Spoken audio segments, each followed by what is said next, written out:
Aira recently announced Access AI. What is it, what does it do, and how does it stand out? Let's talk about it. Hi everyone, this is Carrie on Accessibility, where we talk about tech and accessibility. Welcome to the Epic A11y podcast. Today we're going to be talking about Aira, which is a visual interpreting service. You can use Aira to connect with trained agents, and you can use it for free with access partners or paid in the United States, Australia, Canada, Ireland, New Zealand, and in the United Kingdom. The Aira Explorer app is available on the Apple App Store as well as the Google Play Store and on the web and on Blindshell as well. First of all, what is Access AI? TLDR, it's a way to upload images and have descriptions and be able to ask questions with AI, and similar to Be My AI, Seeing AI, Lookout, question and answer, as well as just uploading straight to ChatGPT. On this episode, I sit down and interview the CEO of Aira, all about Access AI, and some of these questions I came up with, and some of them came straight from COA members and COA patrons. That being said, this video has been brought to you by the COA YouTube channel members as well as the COA Patreon members. Without further ado, here is the interview with Aira, and I will meet you on the other side. It's great to have you here today. Could you just go ahead and introduce yourself to everybody? Hey everyone, this is Troy Otillio. I'm the CEO of Aira, and as you know, I've been with Aira since the very beginning, and it's great to be here today, especially given I just got back from CSUN. Oh, awesome. Was it a good time over there? It is always a good time. This year, I was talking to Andrew Elkins, who is really the head organizer of CSUN, and the attendance was well over expectation. It was perhaps the most broadly attended CSUN. Certainly, we had the pandemic, and there was limited attendance. Obviously, right coming out of it, but there was a ton of energy, a lot of talks, a lot of buzz, and it was great to catch up personally with all our partners and especially our explorers there. That's awesome. Maybe next year I'll be able to make it. So tell us about this announcement that you guys just recently made about Access AI. Tell us all about it. For sure. I have to remind myself, and I was reminded even at the conference, that Ira started under the hypothesis that AI would play a role. Ira actually stands for Artificial Intelligence Remote Assistance, and through 2020, we were venture capital backed, which meant we were able to raise a lot of money, and we spent a lot of that money developing AI. Some may remember we had a virtual agent called Chloe, Anirudh Kool, who, previously had worked on AI, previously worked on Seeing AI, led those efforts. But at the time, AI just wasn't ready to meet the quality goals, the efficiency goals. And sometime last year, I think we all saw generative AI, come into existence, ChatGPT, basically large language models. And so we started looking at that last year, and it was only in December timeframe that we got access to the API. So it was only in December that we got to start working with the API. But we started our journey by engaging explorers. So we have a advisory board that we started. But the announcement that we made, and I wanted to kind of set that up because we're just getting started. The announcement made is Aira has a tab, has an ability for you to take pictures, to upload images, and get a AI description, and then you can also ask questions or give it directions on what you want to hear. And what we're announcing in addition to that, because there's a lot of apps that already do that or can do that. Seeing AI is one, Be My AI is another. So I think we're going to see that lots of Vispero has the ability. We're going to see this happen everywhere. It's going to be as common as moving apps from the web to a mobile version. So I think everyone's going to have an AI experience. Aira has an AI experience. What's unique to Aira's AI experience, for sure, is that you can interact with an agent for free to get validation. So we're announcing Access AI. So from the app, you can again share, and we'll get into the details, but you can basically present an image, work with the AI, but if at any time you're not confident or otherwise would like a validation or more specific information from a Aira trained professional virtual visual interpreter who's also virtual, but if you want that confidence, you want more detail from within the app, and this is for free. There's no minutes involved, no credit card. You can ask the agent to verify. And what that does is it sends your image and the interaction with the AI, which is often, a description back, maybe multiple back and forth. And the agent will either give a thumbs up, will say everything looks great, the AI is accurate, or it will provide feedback, and it might be specific feedback such as the AI got the colors wrong, or the description is missing something. So you'll get back this validation. So if I were to summarize, for free, we've launched our beta AI, which allows you to interact and get descriptions, to ask questions, but we also support interaction with our visual interpreters for free. So let me get this straight. It'll be integrated into the app. So maybe another tab or something It's similar. another tab. Mm-hmm. And then you have ability to upload or take a picture and send it to the AI or Access AI and have a conversation from there. And then there will be a way to validate that with an Ira agent, and that will not be in a call. That will just be some type of message that they can send you Correct. back. And they'll have access to the entire conversation between you and the AI. Correct. Yep. And I should say we're just getting started, and this interaction will be tuned over time, and there's a lot more to come. But I think as we think about what I've been told, what is different about this, I mean, some say, oh, your descriptions are better. I think it's really too early to tell or claim, that one company can produce better interactions with the AI. We certainly can focus on things we control, but this ability to engage with the agent for free and get that back within under 30 seconds, under 20 seconds, we believe is novel. And this was developed in part, well, in large part, because the advisors we've been working with have guided us on the approach. I can talk more about security. I can talk more about the integration details, but you did get the experience. If you have the most latest app, you can go to the Access AI tab. And if you're in the beta, you'll be able to have that interaction.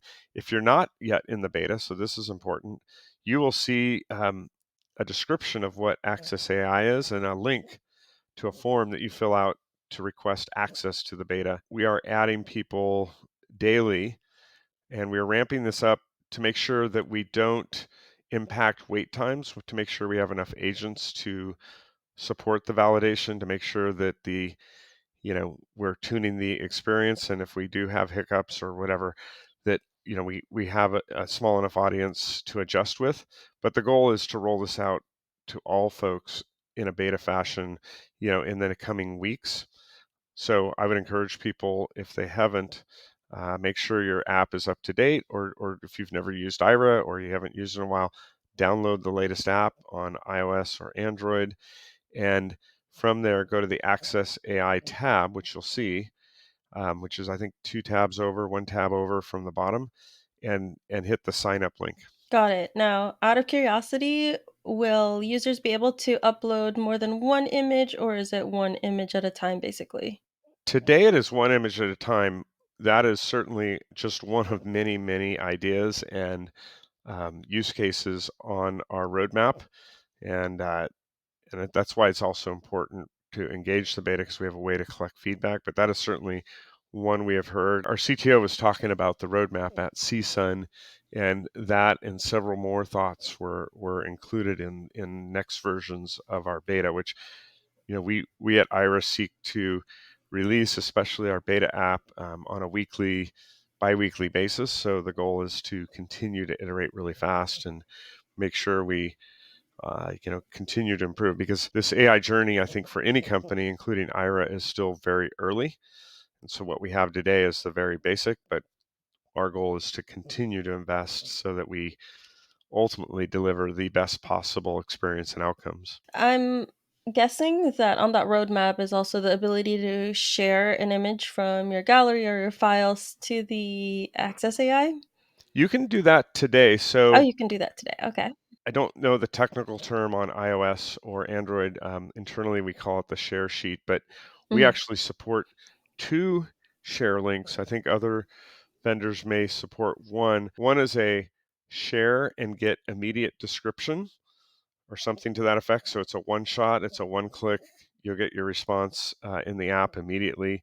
Another is share with detail, which is your ability not just to upload that photo from your photo gallery or wherever it might be. It might be in another app, it might be in your email. But then before you send it off to the AI, you might have other instructions or other questions, or you might have a very specific thought. And so we support both a one click get a response, and we support an interactive share as well. But any app, including photos, has access to that share functionality, and you can access the Aira share to AI functionality in that way. You've mentioned a few times that this is free, and this will be free for non-Ira explorers or non-paying members. Correct.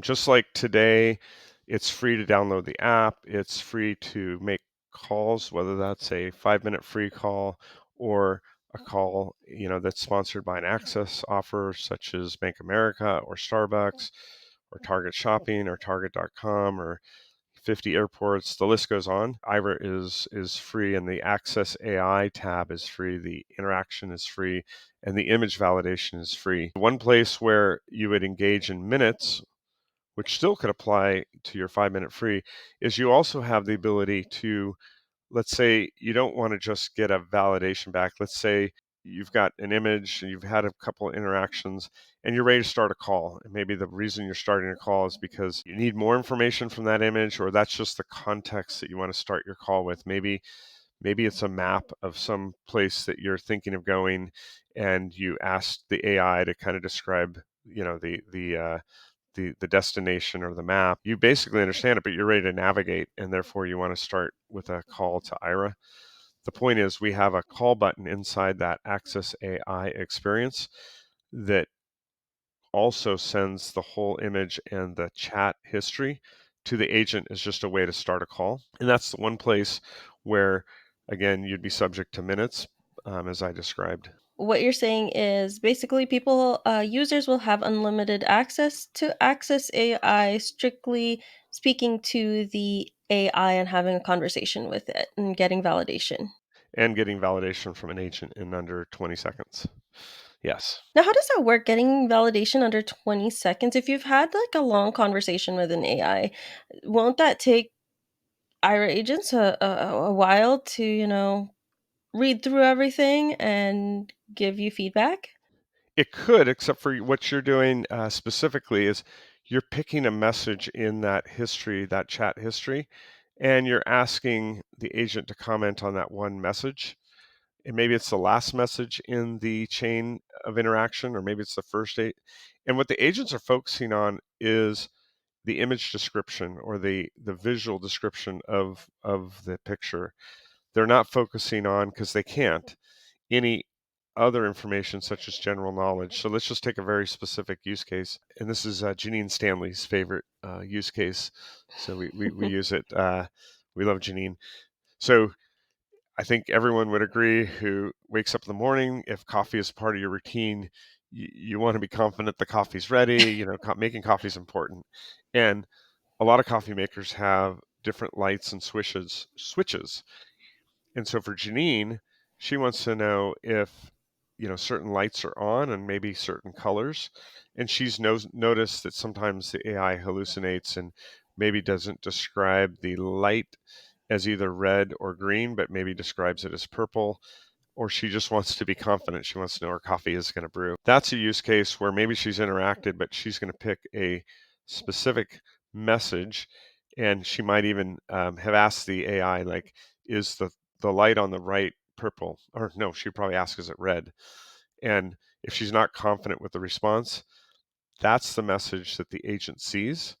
And that's what the agent would respond to. What the AI might have said as well is operating instructions for the coffee maker. The AI might have said, the way you operate this is you wait 15 seconds, you turn on this, you do that. The agent is not going to comment on the instructions or general knowledge. Is just going to focus in on the visual elements in the picture and whether the AI got it right.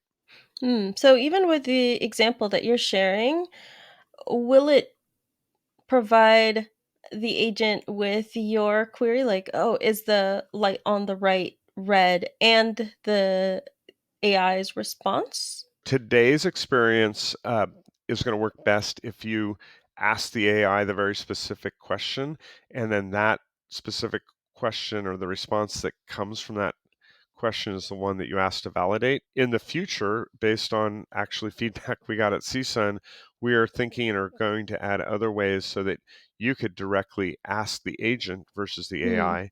You could even be more direct. So you've had this conversation with the image, with the AI, but you're still not sure. And rather than point the agent at a very specific response from the AI, you just want to literally message the agent, is the light on the right red or green, or please mhm, describe, mhm. right? That's coming. That's part of the reason we're in beta. That's part of the excitement, I would say, of this AI journey, is that there's lots to discover about what is the best way to produce this interaction. So I would say to anyone using it, expect that it's going to change over time as we figure out exactly what the best experience is.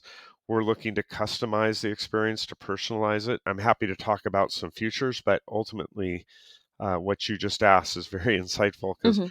it is something we discovered pretty quickly, is that people simply want to ask even more specifically. Boy, too many specifics. People want to know a very specific thing from the agent, and why not just let you do that? But today you would click on the description coming back from the AI that you're least confident about, or you want other validation, and the agent is going to use that. They are going to scan everything that they've seen. And 20 seconds is a long time. We're not always going to hit that threshold. There's times where, uh, in a given minute of a day, hour of a day, maybe our agents are very busy, with a high call volume that was unexpected. But that's our target, is under 20 seconds. We've been hitting that, for 98% of the time, at least in the past 5 days since we've launched it. Mm. But that's also why it's in beta. So we're telling you, the Explorer, to know that this is not yet a first class. We're standing behind every aspect of it, but we are working on it, and including response times, including interaction. But so far, we've gotten really positive feedback from the folks who've tried it. The same Ira agents that are handling calls are going to also be validating the AI, right? Correct. Correct. Okay.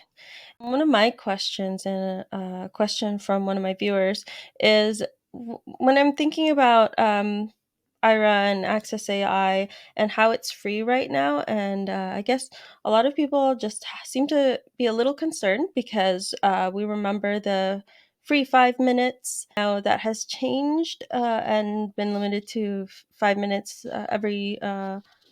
Is it 48 hours right now? Do Hmm. you see a time where it will change for Access AI? I don't. It's a really good question. I was talking to privately to a lot of folks who deploy AI. I think everyone knows that list. No one is charging for AI today that I know of, especially for this market. Yes, under the covers, everybody is paying for that service, right? Mhm. No one expects to be large enough, or to kind of build their own AI. I mean, there's certainly that possibility, but right now we're all depending on, whether that's, and I didn't mention this, but under the hood, we are using both OpenAI and Gemini, the enterprise commercial version. So we pay for it, and the reason we pay for it, there is a free version. We pay for it in part to meet our security and privacy goals.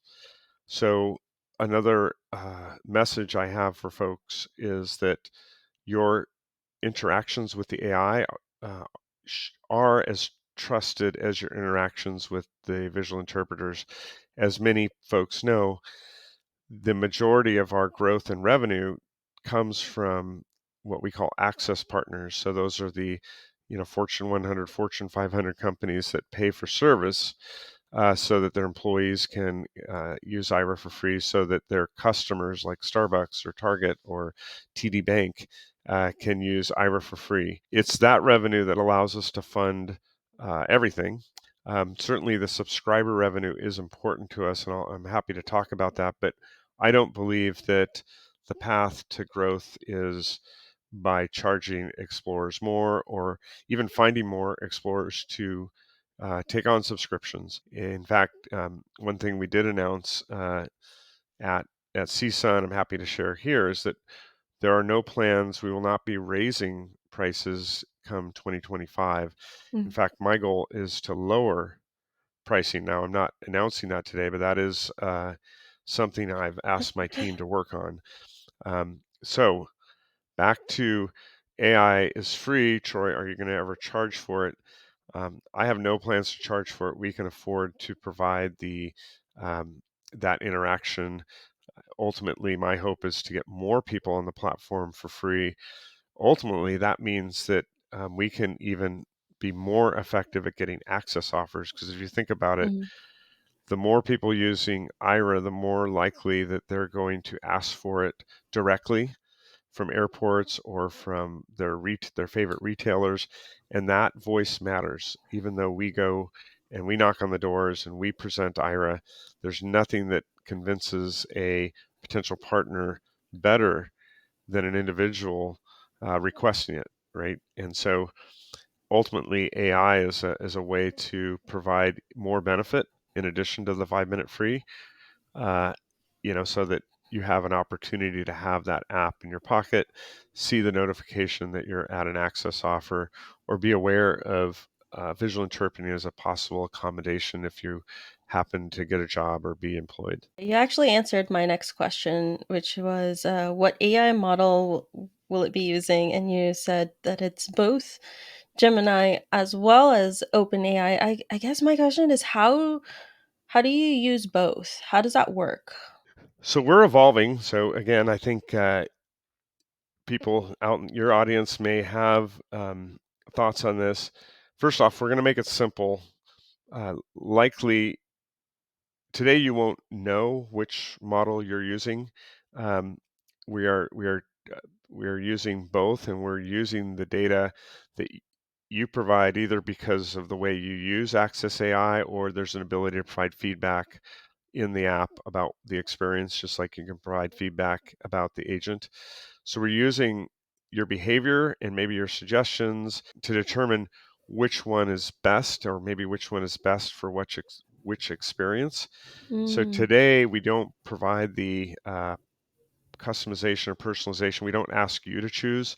We are doing our best to figure out which is the best one for you mm, to use. Something people may not realize, and maybe they don't need to realize, is that there's a lot of tailoring. There's a lot of hidden prompting that Ira does, that anyone does, to tune the response. I've heard I've heard people say, "Oh, OpenAI is maybe more chatty, more flowery." Oh, I can't say that word. Is more creative, perhaps, and mhm, and Gemini is more to the point. A lot of that it can be controlled, or is controlled, by the underlying way you provide what's called a hidden prompt, um, to declare how you would like that AI to respond. Also, we have to realize that uh, these large language model vendors are developing new versions all the time. I think ChatGPT 5 is coming out. So that is why we're not a single. There's a couple reasons. We believe, first off, we believe in choice, and we believe in providing the best to the explorers, and we're going to use whatever AI meets both the quality and the security uh, profile that we believe explorers want. So we may even use other models in the future, but today it's as I described, Gemini or mm. OpenAI, and today you don't have a specific control over which one. Gotcha. So it could just be a toss up of which one you're using on a particular day for right now. for right And now. in the Yeah, future, it could change depending on what you guys um, yeah. determine is better. Okay. So, a question from one of the COA members is: will images be processed on the cloud or on the device? OpenAI and Gemini both run in the cloud, and in case everyone, I know not everyone is a security expert. We Hmm. are here at Aira. I'm personally very security knowledgeable. My background includes 10 years at Intuit, where I worked on TurboTax, and very cognizant of what it takes to have the very best security and data handling and privacy. So any vendor we work with, uh, Aira's built on top of lots of different vendors, has to meet a certain criteria. And one of those criteria is that even if you are hosted in the cloud, OpenAI is hosted in the cloud, Gemini is hosted in the cloud, there are certain security controls and promises that our license agreement affords us, which is to say, OpenAI, Gemini, the employees of that company do not have access to the data that we provide to their model. And furthermore, it's kind of a technical thing, but the model benefits. So as the model improves, those are retained by Aira, not by OpenAI. So that's a lot of technical stuff. It's just to say that our use of those two vendors today is secure. Now the question about are there models that will run on the device? Not today, but that is roughly a foregone conclusion. Um, there's a challenge, of course, with AI. It takes a lot of compute, takes a lot of memory, takes a lot of processing, and the industry is solving for putting a portion or smaller models or putting more on device so that you can have an experience that might work in a internet disconnected fashion, or that collectively the solution is faster because more some of the pre-processing is done on the mobile device. It's a lot of technicalities, but ultimately I believe, based on what my engineers are telling me, my read of the market is we will start to see models running on the device for various benefits. But today with Ira, there's no model today running on the device. So, what happens with all the images that are sent to Access AI? So those images are retained by Ira. So they're not shared with OpenAI. They do not have access to those. If you look at our privacy policy, we talk about recording, we talk about retention of the data, and we talk about it very generically. So your sessions, your profile, your image chats, the pictures you take with the agent, all the messages, all of that are part of our uh, terms of service and privacy policy. The purpose of retaining those is for, as we say in that policy, is to improve the service for quality control. In a way, the AI is just like an agent. It is interacting with you, and we are judging, or the response based on what we believe are the right outcomes. So those images and that chat history is there because, and it's stored with Iris so that we can review and and decide, even test AI, future AI. We can take an image that you took 2 months ago and see what you asked of it, and if we deploy a new model or we deploy new tuning, we can see, did that improve the results? So those images today are retained by us per the terms of the privacy policy. Um, no different than other things you share with Ira, but no, they're not owned or retained by OpenAI or Gemini, nor do they have access to it. Will there be a way for users to eventually clear that history or clear that data with Ira? People may not know especially through GDPR, you have the right to be forgotten, right? That's a general requirement. California Privacy Act also has those kind of things. So you have the right to request that through support. You can have your session, your data cleared.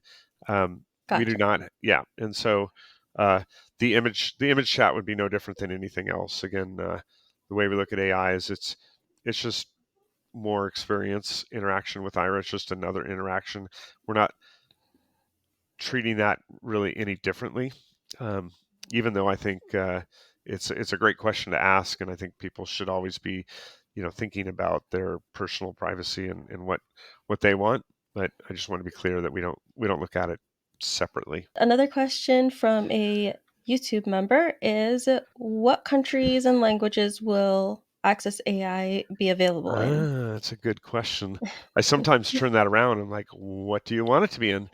What's interesting about AI is that because it is, computer driven, the capacity to provide it in other languages is far greater than it is today at Ira, like supporting additional languages. So Ira today supports both English and Spanish.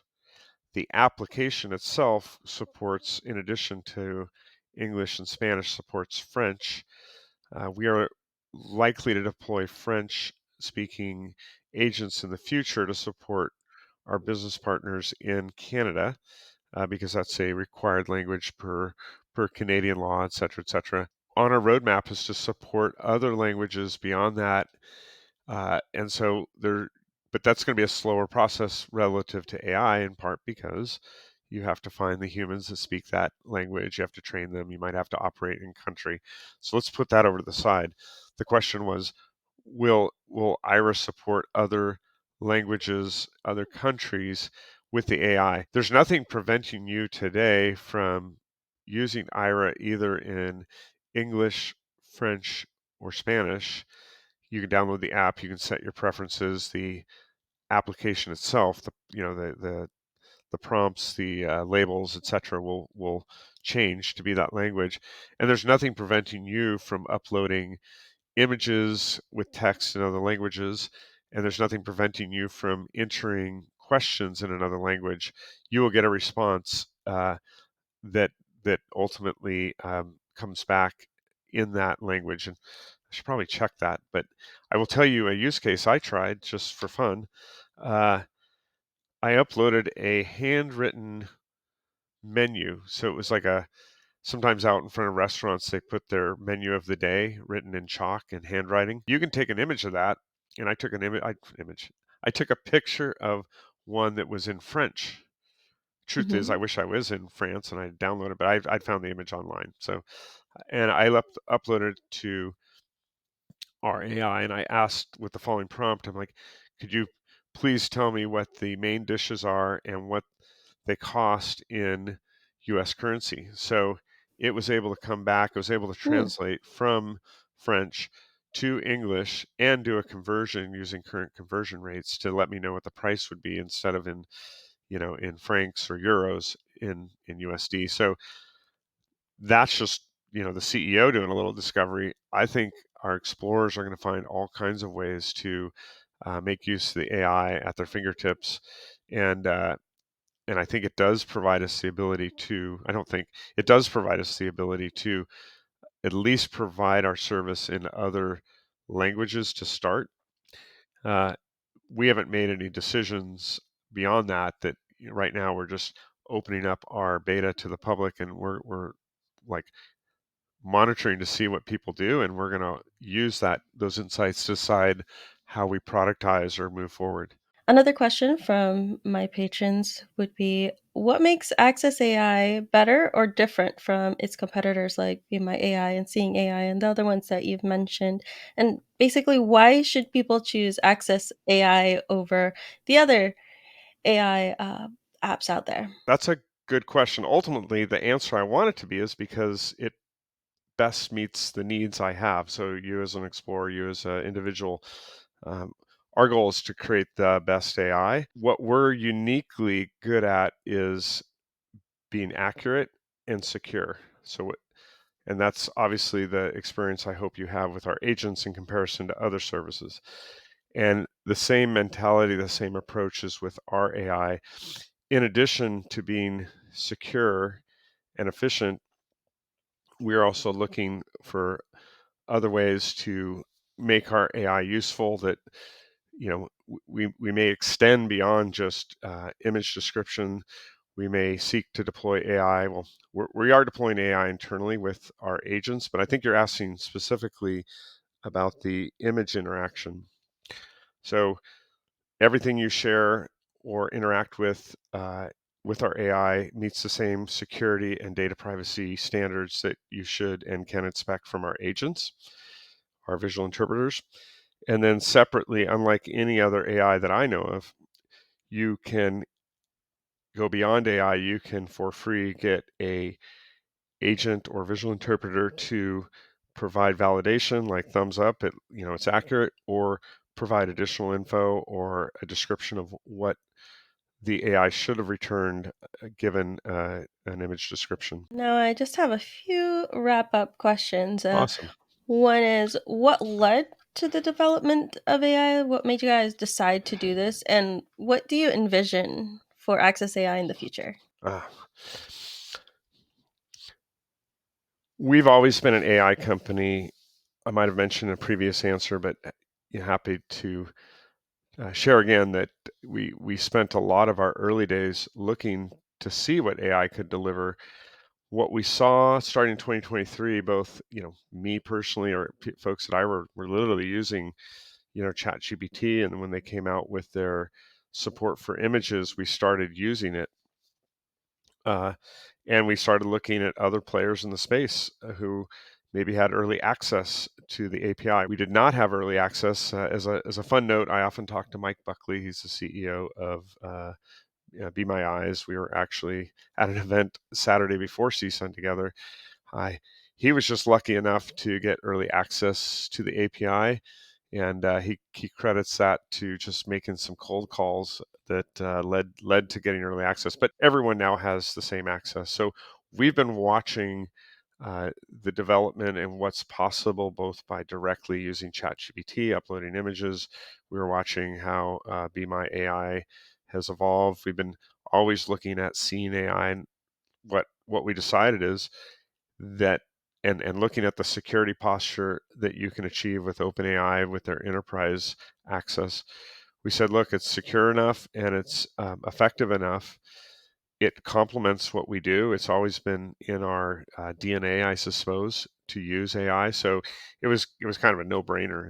It was, in fact, I have to tell you, internally we were, you know, waiting and counting down the day that we had access to the underlying technology so that we could begin developing. And so, yeah, the decision was not a very long one or a complicated one. The real question was like, well, how do we integrate it? How do we leverage the visual interpreters? How do we go above and beyond for our explorers? And I think you asked the second part of that. What was the second part? I forgot. What do you envision for the future for Producer. Access AI? Gosh, we can envision a lot of things. So there's the use cases. So how do you interact with it? Where do you interact with it from? I think you earlier asked, can you upload multiple images?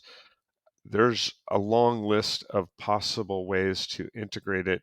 Another one is, could you send an email that has an image to a specific email address and get back a description? We were looking at use cases like maybe you want to share your interaction with Access AI to someone else publicly, and if they click on it, they would see the image you uploaded and the interactions back. That's a long list. So we envision a much richer experience, whether it's interacting with the AI, whether it's how you interact with the agent or get validation. So there's a roadmap there. There's a roadmap around personalization. So we will seek to personalize the AI for you. It may even lead to improvements with the agent experience. So whether you want verbose, you want a very chatty AI or a very terse or direct AI, whether you want professional tone or something more creative, whether you want something to be subjective or objective, and we're talking, not all of these personalizations might be a default, but maybe for given circumstances, it could be different. So we see personalization on the future. And then we look to go above and beyond what can be done with the off the shelf AI, and including solving for some of the current dilemmas that I think folks are aware. The AI vendors, right or wrong, I think it's early, so I'm not going to judge them too much, will preclude providing descriptions of certain things, such as a credit card, Mm-hmm. such as text that's upside down, such as names of people on a Zoom meeting. Someone took a picture the other day of a Zoom meeting.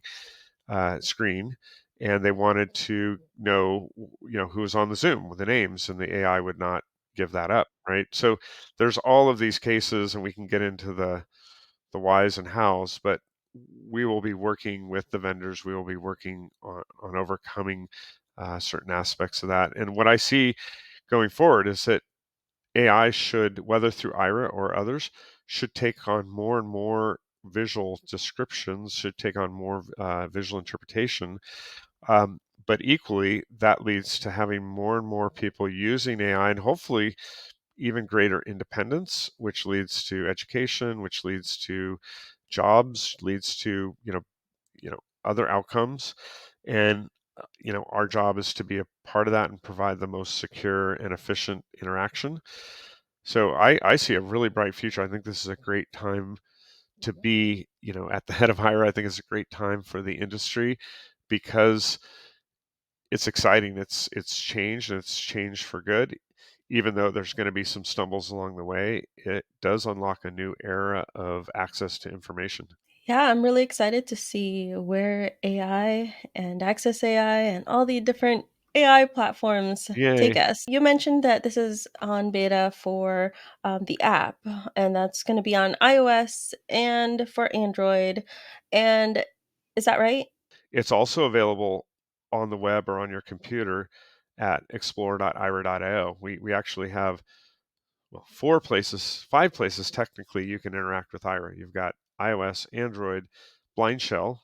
If folks don't know Blind Shell, it's a custom device that is a smartphone with tactile buttons, and Ira's an app on there, so you can access the AI there. And then on the web, so you can log in and get the same experience you have on iOS and mobile or Android on the web, including the AI. So you could be taking screenshots of your computer. You could be, uploading images that you downloaded from an email, like or whatever, right? It's on the web. Isn't there a desktop application? So when I Or say web, it is desktop, and so I try and gotcha. use those all interchangeably. If you're at your computer on any browser you want, you can type in explore.ira.io, and if you're not logged in, it will prompt you to log in, and then you'll be in our app. So we often call that desktop from a marketing perspective, and but it's a laptop computer desktop experience.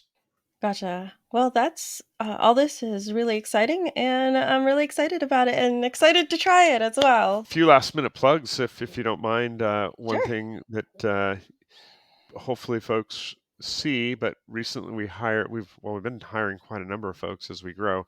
Um, but I wanted to, for a minute, just pay attention to Mary by Hooking, who is leading our social media and specifically producing content on social media platforms. So if you happen to be someone who's on Instagram, you'll notice we have, new content every week. That's also on Facebook, and she's pushing content to more places. We're looking to get our Mastodon account up and running. She just got started, and CSUN was kind of her first, dive in. She's someone with albinism, and she's, um, using our app, and formerly worked with the Paralympics to, promote uh, all their efforts. But I think I would point you to, look for more content on social. That's a pretty exciting piece, and that's another way, I think, just for all of us to kind of share what it means to be blind, what accessibility looks like.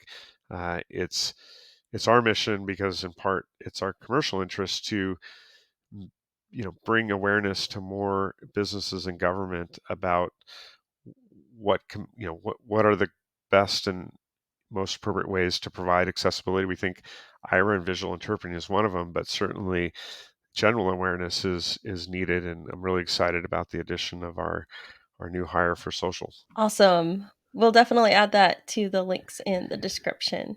Well, Please do. thanks again, Troy, for joining me. This has been really fantastic. Awesome. Thanks, Carrie. There you go. There's the interview. Welcome to the other side. If you're still with me, let me know. What do you think of Access AI, and will you use this? Will you try this out and compare it to Be My AI? Because I am really curious to see how all of this AI in the accessibility space just unfolds. I've just been given access to Access AI, and I'm excited to try it. I'm excited to see how it compares to other options like Lookout Question and Answer and Be My AI and Seeing AI even. We'll have to see. I really like the fact that it's available on the web and both iOS and Android at the same time, and also that there's a dark mode. Immediately I saw that there is a dark mode, so I'm excited about that. Again, this is in beta. We'll have to see how it evolves and changes over the next couple of months and years, and after some time I will definitely make a video about Access AI. A few months ago I interviewed Mike Buckley from Be My Eyes talking about Be My AI, and that was really interesting. So if you want to watch that, I will put that in the description and in the YouTube cards. Let me know if you sign up for the waitlist, and if you do get access, let me know how you like it and how you think it stacks up. Thanks so much for watching. If you like this video, give it a thumbs up below. If you have any questions, leave those in the comments. It'd be awesome if you subscribe, and if you also consider becoming a YouTube channel member or Patreon member. We do monthly meetups, which are always so much fun. We talk about tech and different apps. I also talk about what I'm doing, and if there are opportunities for interviews, I ask YouTube channel members as well as Patreon members if they have any questions that they would like me to ask. That's it for now. Thanks so much for listening, and I'll catch you in the next one.